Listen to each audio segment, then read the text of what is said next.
juróom-ñetti waxtu jot na ci guddi mbaa yéen ngi waajal couvre-feu bi.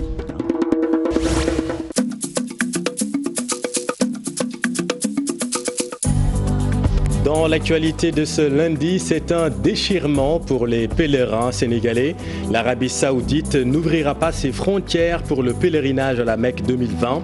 Le Hajj est maintenu, mais seules les personnes se trouvant actuellement sur le territoire saoudien pourront effectuer le pèlerinage en raison de la pandémie. L'actualité de ce lundi, c'est aussi l'affaire du commissaire Boubacar Sadio. Tout est oublié. Le dossier est classé sans suite. Le commissaire devait déférer à une deuxième convocation à la DIC suite à sa diatribe contre le président Macky Sall et son régime. On vous explique tout dans cette édition. 7 blessés, dont grièvement le litige foncier à la cité Gadaï prend une nouvelle dimension. Les propriétaires des 253 maisons démolies s'étaient donné rendez-vous ce matin pour entamer une grève de la faim. Des heurts ont éclaté entre les manifestants et les forces de l'ordre. Badara Mamayasen n'est plus icône de l'arbitrage. L'homme en noir est décédé à l'âge de 75 ans à Rufisque. La vieille ville pleure un de ses illustres maires.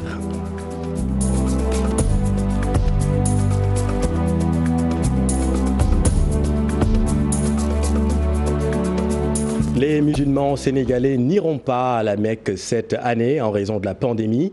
Les fidèles seront très limités en Arabie Saoudite.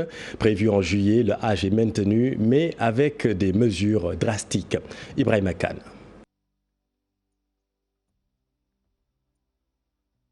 Alors, nous y reviendrons dans un instant, mais retenez que les fidèles seront très limités en Arabie Saoudite. Le Hajj qui est prévu en fin juillet, mais est maintenu avec des mesures drastiques. L'élément est disponible.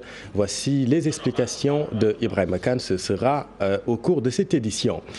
Allons-y maintenant dans le chapitre judiciaire. 3 ans, dont 8 mois ferme et 5 millions de francs CFA d'amende. C'est la peine requise par le tribunal d'appel contre Thione Seck. Ses avocats ont déclaré d'ores et déjà se pourvoir en cassation. Alassane Ba et Pape Sangoné Mbaye. Maître Alioune Cissé affiche son mécontentement sur le verdict rendu par la cour d'appel sur l'affaire Thione Seck. 3 ans, dont 8 mois ferme et 5 millions de francs CFA d'amende. Les avocats de Thione Seck et Thione Seck, bien sûr, nous ne sommes pas satisfaits pour une simple raison. Nous avons pris le soin à la barre de la cour de faire produire ce qu'on appelle la fausse monnaie sur la table. Ils disent qu'on ne le poursuit plus pour faux monnaie, on le poursuit pour tentative. Il aurait collaboré à une tentative de fabrication de fausses monnaies qui a échoué parce qu'on a mis la main sur ces gens-là. C'est ça qu'ils ont retenu. Vous savez très bien que Thione Seck est resté en détention pendant longtemps. La peine qu'on a prononcée, elle est dissoute dans la détention. Au-delà de cette peine, le leader de Ramadan est interdit de faire toute activité bancaire durant 1 an. Ses avocats ne comptent pas s'en arrêter là. Ils vont se pourvoir en cassation.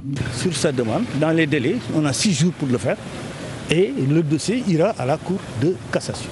Le délai de pourvoi en cassation et le pourvoi pendant son cours suspend les décisions pénales là. Actuellement, on ne peut pas dire qu'il est condamné. Hein? Définitivement, il ne l'est pas. Donc pourquoi on garderait son argent qu'on a trouvé chez lui depuis quand?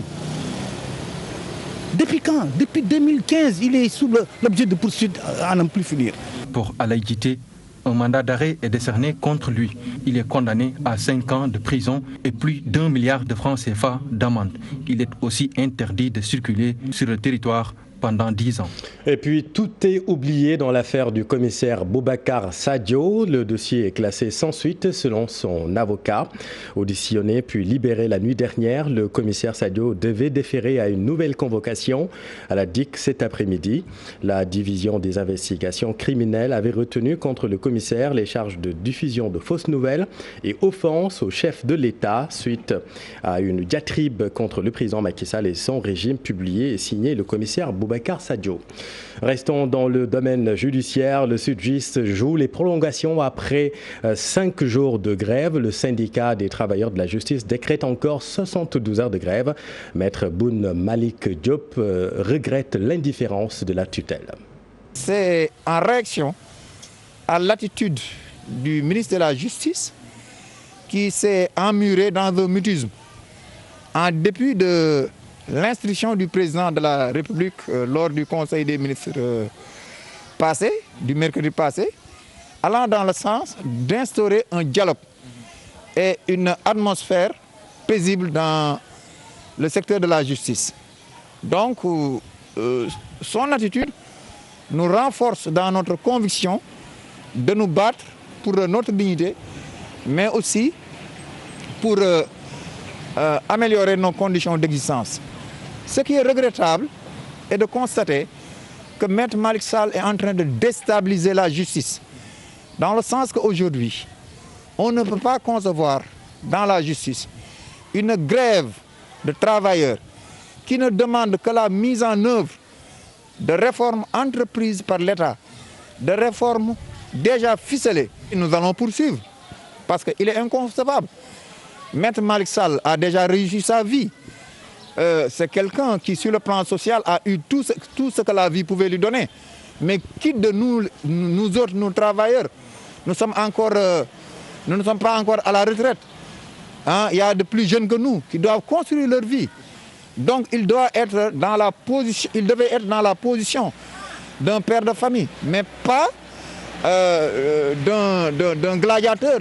Et puis, je vous le disais en titre, les musulmans sénégalais n'iront pas à la Mecque cette année en raison de la pandémie. Les fidèles seront très limités en Arabie Saoudite. Le Hajj est maintenu, mais avec des mesures très drastiques. Ibrahima Kane.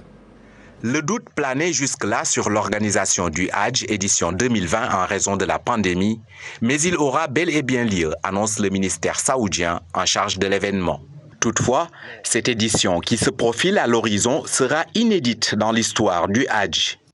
En raison des risques sanitaires très élevés et du risque de propagation de l'épidémie dans le monde et particulièrement en Arabie Saoudite où l'on dénombre plus de 161 000 cas positifs, 1307 décès et 105 175 guéris à ce jour, le Hajj ne sera ouvert cette année qu'à un nombre très limité de pèlerins résidant du royaume de toute nationalité.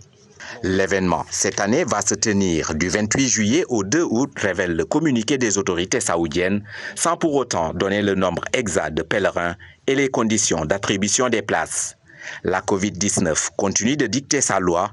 Aucun pèlerin ne résidant en Arabie Saoudite ne pourra accomplir le 5e pilier de l'islam au lieu saint en 2020.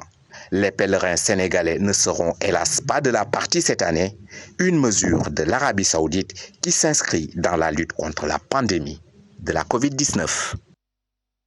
Merci Ibou.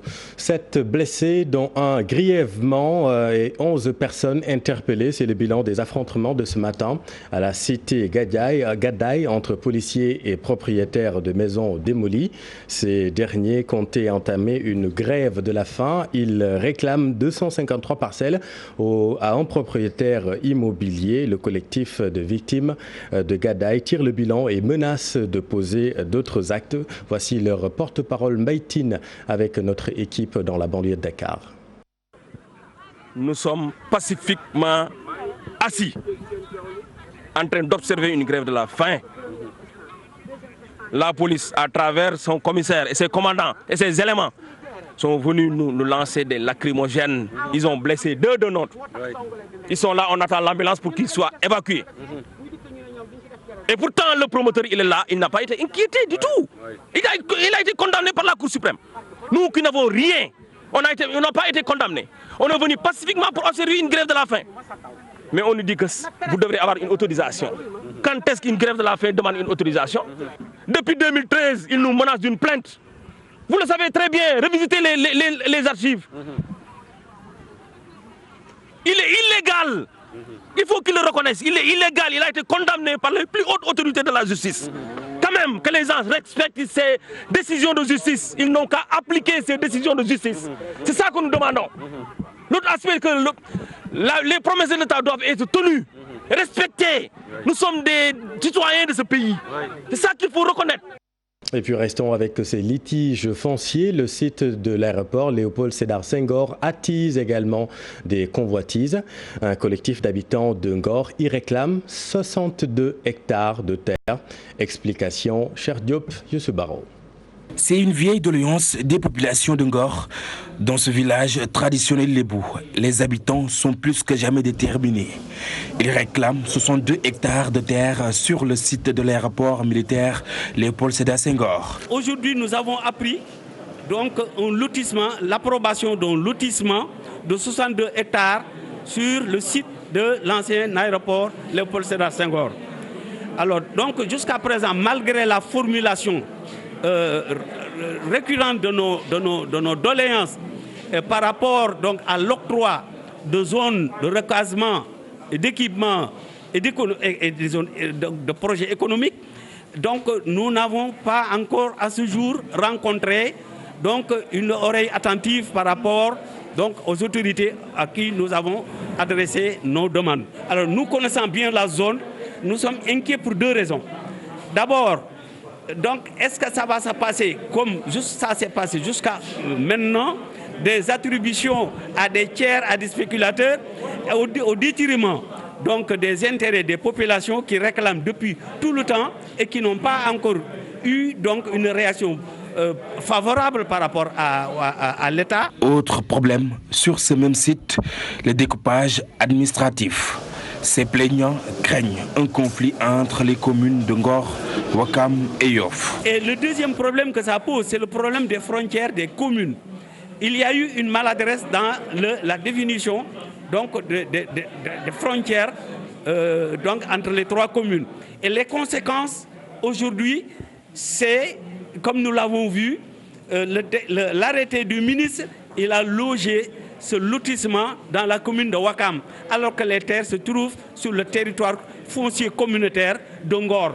Ça inquiète les populations. Le bradage du littoral n'est pas aussi du goût des notables de Ngor. Nous, les principaux concernés par la dépossession de ce patrimoine foncier, c'est nous particulièrement qui sommes les autochtones qui habitons la région de Dakar et particulièrement les populations de Tank. Plus de considération, c'est ce que réclament les habitants de Ngor.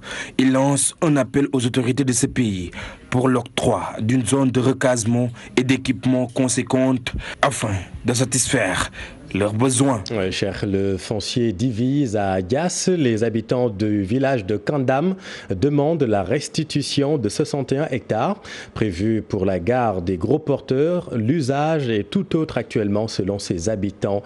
Abdourahmane Diallo et Mamadou Gueye. 61 hectares, c'est la superficie de terre que réclament les habitants de Kandam dans la commune de Dias. Elle estime que ce site qui était prévu pour faire une gare de gros porteurs abrite maintenant des habitations. C'était une forêt classée qui a été déclassée par décret présidentiel 2010-411. Alors depuis le déclassement de ce site, qu'ils ont attribué à une entreprise de gros porteurs, ce site de gros porteurs a été transféré à Diamniadio sur un autre espace de 9 hectares. Depuis, ce site est resté là. Mais à notre grande surprise, il y a des gens qui passent outre et qui viennent faire des constructions. Ces habitants de Kandam estiment que la mairie de Dias dit ne pas octroyer cet espace. Ils interpellent l'État. Je ne dirai pas tout de suite ce qui va se faire, mais retenez que c'est un site qui abrite une bombe. Donc je lance un appel à son Excellence le Président Macky Sall pour qu'il prenne sur lui tous les pouvoirs qui lui sont confiés, surtout en cette période de droit d'habilitation, qu'il prenne le temps de voir exactement ce qui se passe dans ce site. Le collectif pour la défense des intérêts de Kandam ne compte pas baisser les bras. Il compte mener sa lutte jusqu'au bout, car selon ses populations, cet espace est la seule réserve foncière de la zone. Merci Abdourahmane. Rufisque, le monde sportif pleure. Badara Mamayasen, l'ex-arbitre international et maire de Rufisque, est décédé ce matin. Un homme intègre selon les témoignages. Réaction dans la vieille ville recueillie par Ousseynou Thiam et Ahmadou Bambassamb. Un gars très humble qui aime partager, qui a aidé toute la jeunesse rufisquoise et la jeunesse du monde Il a contribué au développement de l'arbitrage au niveau de l'Afrique et surtout au Sénégal. Il a aidé tous les jeunes ici. Badara n'a pas été seulement un arbitre. Il a été tout simplement un homme d'une dimension inégalable. Donc, si aujourd'hui nous perdons cette icône-là, nous ne pouvons qu'être tristes. Triste pour le monde sportif, triste pour l'arbitrage. ndax Badara mosuñu seetaan fen dañuy dem Afrique ak moom xiif mar Badara jox ñu lekk ñu am ay problème Badara réglé ko ñu jóge fii di dem Badara réglé suñuy problème ñun 12e Gaïndé ñi ngi koy jooy. Parce que nous savons là où il a amené l'arbitrage. La preuve en 2018, seul le Sénégal a eu un trio à la Coupe du Monde. Ceci, c'est grâce à lui parce qu'il a eu une vision. Il a préparé des générations de jeunes arbitres jusqu'à arriver à ce niveau-là. Badara Mamaya Sène, c'est 4 décennies au service du sport et du football, véritable icône de l'arbitrage. Il fut le vice-président chargé de l'arbitrage justement à la CAF de 2013 à 2017. Son portrait avec Cheikh Sadibou Diarra. Le Sénégal vient de perdre un de ses plus illustres fils.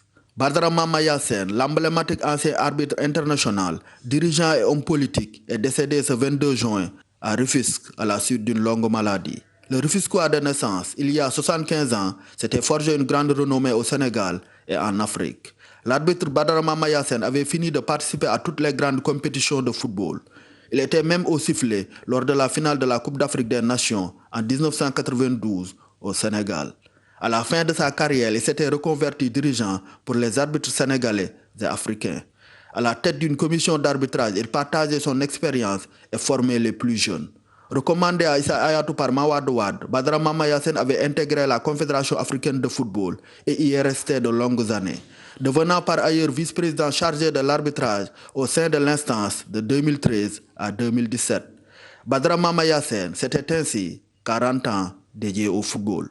Toutefois, il était également auteur d'un bon parcours en politique. Il était élu maire de Rufisque en 2009. Durant 5 années, il avait présidé aux destinées de sa chère ville. Par la suite, il siégeait au Haut Conseil des collectivités territoriales jusqu'à son rappel à Dieu. Que la terre des cimetières de Rufisque lui soit légère. Mamaya Sène a été inhumé cet après-midi. Restons à Rufisque, justement, des murs qui tombent, un lieu très insalubre. Les notables de Dangou, un quartier de Rufisque, s'offusquent de l'état des cimetières de la localité. Il s'agit de la plus grande nécropole de la zone, mais le cimetière est caractérisé par un délabrement. Ousseynou Thiam et Ahmadou Bambasomb. Cimetière de Dangou, c'est l'un des lieux de culte les plus fréquentés du département de Rufisque. Son état de délabrement très avancé préoccupe les notables de ce vieux quartier de Rufisque. Notre problème crucial, c'est alors les cimetières de Dangou. À voir ce que l'on a sur terre et ce qu'on laisse, seul le silence écran, tous les restes de faiblesse. Chacun doit y penser et y mettre son soin. À tel enseigne que les cimetières sont vraiment délabrés parce que ça date depuis 1904 jusqu'à nos jours. Aucune couche alors de mer, parce que c'est malheureux quand même.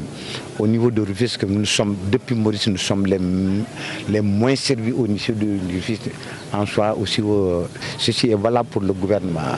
De l'avis de ces notables, l'accès au cimetière pose un véritable problème du fait de l'état de la route. L'état est dégradant. La route est dégradante, c'est sablonneux. C'est malheureux que les maires ne font rien là-dessus. Le désensablement, en ce moment précis, ils ne le font pas. Hormis ça, les routes en Carola, bon, nous avons partiellement, alors, qui ne commencent même pas. C'est beau, c'est comme si on était à Sédhiou ou à Vélingara, de toute façon, en temps d'hivernage. Nous partageons, mais c'est grave. Pour les 4 communes de plein exercice, comme Rufisque, nous partageons à cette terre-là, mais vraiment, c'est vraiment déplorable. Vraiment, nous invitons le président pour qu'on fasse jamais une étude exhaustive dans ce sens-là. Autre difficulté de ce quartier soulevé par ces notables de Dangou, l'état de délabrement de l'école primaire, mais aussi le terrain de basket des jeunes. Ainsi, il exhorte les autorités à trouver des solutions à ces infrastructures publiques qui menacent de s'écrouler. Merci Ousseynou. On en vient maintenant à la situation épidémiologique. 82 nouvelles nouvelles infections rapportées aujourd'hui. Moins de 2000 patients en traitement, dont 21 personnes gravement atteintes par le Covid-19. Et pour ne rien arranger, le relâchement, voire la banalisation du coronavirus est de plus en plus perceptible au Sénégal. Aminata Mbaresso. 2 nouveaux décès sont enregistrés ce lundi, ce qui porte à 86 le total des décédés de la Covid-19 au Sénégal. Une liste macabre qui s'allonge de jour en jour. Rien que dans la semaine du 15 juin au 21 juin, 24 personnes ont perdu la vie dans les structures sanitaires à cause de la pandémie Covid-19. Un fait qui devrait servir de leçon à ces milliers de gens qui ne respectent plus les gestes barrières. Dans les marchés, il faut faire la police pour que vendeurs et acheteurs remettent le masque. Au bord des plages, des jeunes conscients de l'existence du virus, mais qui font fi. Dans les transports en commun ou dans d'autres lieux publics, la notion de distanciation physique est aux oubliettes. Un relâchement constaté et qui favorise la chaîne de transmission du virus. À ce mal s'ajoute le retour des cas importés au niveau de l'aéroport international Blaise Diagne, un fait lié surtout au retour des compatriotes qui étaient bloqués à l'extérieur. L'ennemi invisible est toujours là, les cas testés positifs par jour ne diminuent pas. Illustration, le vendredi 19 juin, ce jour, 164 tests étaient revenus positifs, un nombre que le Sénégal n'avait pas encore atteint. Et Aminata, la pandémie continue de s'accélérer dans le monde. Selon l'OMS, 1 million de cas de contamination au nouveau coronavirus ont été signalés en 8 jours, selon l'Organisation mondiale de la santé. L'Amérique latine reste le principal foyer. En outre, l'OMS appelle à augmenter la production mondiale de dexaméthasone, à distribuer rapidement dans le monde ce puissant stéroïde qui s'est révélé efficace pour traiter les malades les plus gravement atteints par le Covid-19 selon les résultats de l'étude britannique Discovery. Et puis au Sénégal, grève de 48 heures à compter de ce lundi des médecins doctorants du CTE de Yoff. Suite au préavis émis le 19 juin dernier, le collectif des médecins doctorants du CTE de Yoff décrète une grève de 48 heures renouvelable. Reprise des compétitions de Navétane à Grand Yoff, les 19 ASC vont s'affronter pour remporter le trophée de la sensibilisation contre la Covid-19. Reportage Pape Faraning et Amadou Ba. Les 19 ASC de Grand Yoff lancent la Navétane Covid pour stopper la propagation des cas communautaires. Pour gagner cette compétition qui va durer 15 jours, 4 critères sont fondamentaux. Critère numéro 1. Avec le coefficient le plus élevé, c'est le critère d'inclusion. Donc l'idée c'est est-ce que l'ASC inclut les chefs de quartier, les badjanougor, les imams, les curés, les évêques et les associations diverses qui existent au niveau de son territoire. Critère numéro 2, c'est la pertinence des messages. Est-ce que les ASC savent utiliser les supports qu'il faut pour passer des messages liés par exemple au respect des gestes barrières, liés au port de masque, liés au lavage des mains, etc. Critère numéro 3, c'est est-ce que l'ASC joue son rôle de vigilance citoyenne ou de sentinelle citoyen, qui consiste à être tous les jours dans la rue pour s'assurer que les gens mettent les masques. Et si quelqu'un ne met pas son masque, on lui donne un masque et on lui dit que le masque, ce n'est pas pour être rangé dans la poche ou dans un sac, mais c'est pour être porté à chaque fois que l'on sort de sa maison. Critère numéro 4, c'est est-ce que l'ASC fait suffisamment de porte-à-porte. L'ASC HLM Grand Yoff, la première ASC désignée pour gagner son match sur le terrain de la sensibilisation. On a remarqué depuis un certain temps un relâchement au niveau de la population, et ce qui n'est pas normal. Nous, en tant qu'association communautaire, nous avons décidé d'entrer dans le terrain de la sensibilisation, parce que la population a commencé à se relâcher par rapport aux mesures barrières édictées par les autorités sanitaires. Donc nous avons jugé nécessaire d'apporter notre contribution à cette guerre pour que cette pandémie soit gérée le plus rapidement possible. Convaincu que seule l'approche communautaire peut être la solution, le ministre de la Santé veut multiplier cette initiative à travers tout le pays. Présentement, tout le monde est d'accord que c'est dans l'approche communautaire que nous devons gagner la dernière bataille contre la Covid-19. Nous étions en train de voir la méthodologie. Jusque-là, les systèmes utilisés sont des systèmes classiques. Et nous voyons avec énormément de plaisir à Grand Yoff une expérience toute nouvelle. Il faut utiliser cette expérience de Grand Yoff pour que ce soit une expérience toute nouvelle de mobilisation communautaire. Abdoulaye Diouf Sarr, en distribuant des masques, en a profité pour sensibiliser les passants sur l'importance du respect des mesures barrières. Alors maintenant, dans le sud, saisie de 235 kg de chanvre indien par la brigade de gendarmerie de Sédhiou vers 6 h du matin dans les profondeurs du Pakao. Un groupe de trafiquants à bord de vélos et motos ont pris la fuite après un affrontement avec les gendarmes. 2 personnes ont été arrêtées, 6 vélos et une moto ont été saisis. Bakary Konté et Kalidiame. Après avoir organisé des patrouilles dans des zones de contournement, la gendarmerie de Sédhiou vient d'effectuer une importante saisie de chanvre indien, 235 kg. C'est une opération qu'on a montée au cours de la nuit du dimanche au lundi, aux environs de 06h30, sous les directives du commandant de compagnie. Cette opération nous a permis de mettre la main sur 2 individus et nous a permis aussi de la saisie de 235 kg de chanvre indien. Ces individus fréquemment dans la zone, nous on a eu à avoir le renseignement par un de nos agents qui nous a filé le renseignement. Après le recoupement, on a été dans la zone de Sakar, monter cette opération de 4 h du matin à 06h30. Vers 06h30, on a aperçu une bande conduisant des motos et des vélos. Lorsqu'on a monté l'attaque sur eux, certains sont parvenus à s'échapper. Mais cette opération aussi nous a permis de mettre la main sur 2 individus. Les éléments du commandant Abdelassi ont saisi près d'1 tonne de chanvre indien depuis le début de l'année. Et il n'y a plus d'espace pour garder ce produit néfaste à la santé. Vu l'exécution de nos locaux, nous souhaiterons que les autorités pensent aussi à l'incinération pour nous permettre d'avoir aussi le maximum d'espace, ne serait-ce que pour gérer d'autres choses. 2 personnes ont été arrêtées, un Bissau-Guinéen et un Sénégalais originaire de Vélingara. La gendarmerie demande aux populations de dénoncer les vendeurs de chanvre indien afin d'éliminer ce trafic dans le sud du pays. Merci Bakary. 9e anniversaire des événements du 23 juin 2011, événement qui aura abouti au retrait, vous le savez, par le gouvernement d'un projet de loi instaurant une vice-présidence de la République. Mais un jour auparavant, une image avait symbolisé le refus de ce projet de loi. Le 22 juin 2011, Cheikh Bamba s'agrippe et s'enchaîne au portail du Parlement. Récit Ibou Diouf. Vice-président au Sénégal. Le 22 juin, c'était aussi la veille des manifestations populaires contre le ticket annonce un peu partout dans le Sénégal. Au centre, Daniel Brottier de Dakar. Des manifestants, parmi lesquels ceux du mouvement d'opposition des forces vives.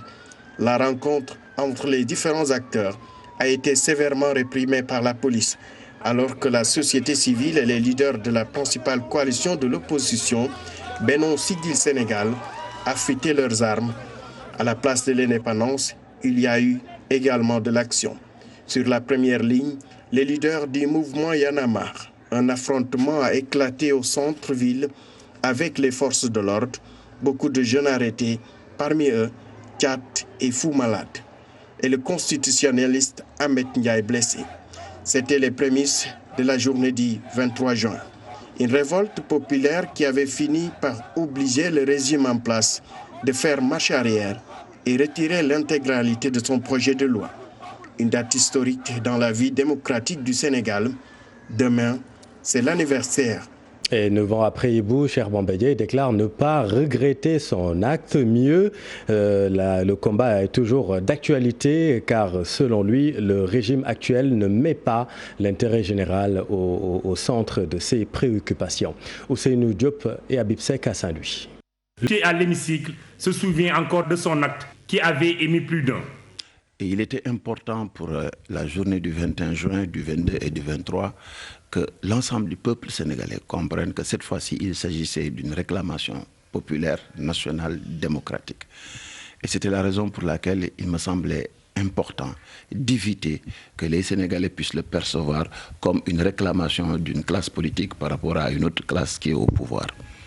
Pour ce faire, il me fallait titiller l'intelligence des Sénégalais puisque je sais que nous sommes un peuple très intelligent. Ce jour-là, les leaders de Benno Bokk Yakaar comptaient descendre dans les rues, mais lui avait préféré s'enchaîner aux grilles du portail de l'Assemblée nationale pour s'opposer au vote du projet de loi sur le ticket présidentiel. Je pense que ce combat et cet acte va rester marqué de manière indélébile l'histoire politique sénégalaise. Je pense qu'il était extrêmement important aussi que tout le monde puisse comprendre que ni le sacrifice des Sénégalais, ni l'engagement des Sénégalais, ni le combat que nous avons tous mené ensemble ne pourra jamais être effacé. Et ça, c'est important. C'est un acquis qui est extrêmement fort. Et avec beaucoup de regrets et beaucoup de rancœur, même de rage, je constate quelque part que là où il a fallu véritablement une véritable politique de transparence, nous ne l'avions pas eu. Là où il a fallu faire de la reddition des comptes, nous ne l'avons pas eu. Là où il a fallu faire en sorte qu'une rupture réelle et profonde soit faite, et elle ne l'a pas été. Et je pense que tout cela mis ensemble, ça nous rappelle à tous les Sénégalais, acteurs politiques y compris, que lorsque nous menons des combats, une fois que nous avons atteint un premier palier, il ne s'agit pas de desserrer le taux, mais il faut être présent.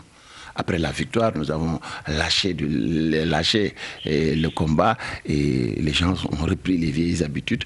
Et ceux qui ont été les dépositaires du pouvoir ont très vite perdu le fil conducteur de l'élan premier qui a été à la base même de leur victoire. Cheikh Bamba Dièye était déterminé à poursuivre son combat pour dénoncer le projet de loi, mais les gendarmes sont intervenus pour l'empêcher d'aller plus loin. Quelques minutes après, il avait qualifié son acte de citoyen et symbolique. Aujourd'hui encore, le député se dit prêt à servir son pays au prix de sa vie. Voilà, l'info continue dans Soir d'info. C'est à vous, Aram Touré. Vous recevez le professeur Cheikh Ibrahim Magna. Merci bien, Chérif Diop. Il est socio-anthropologue.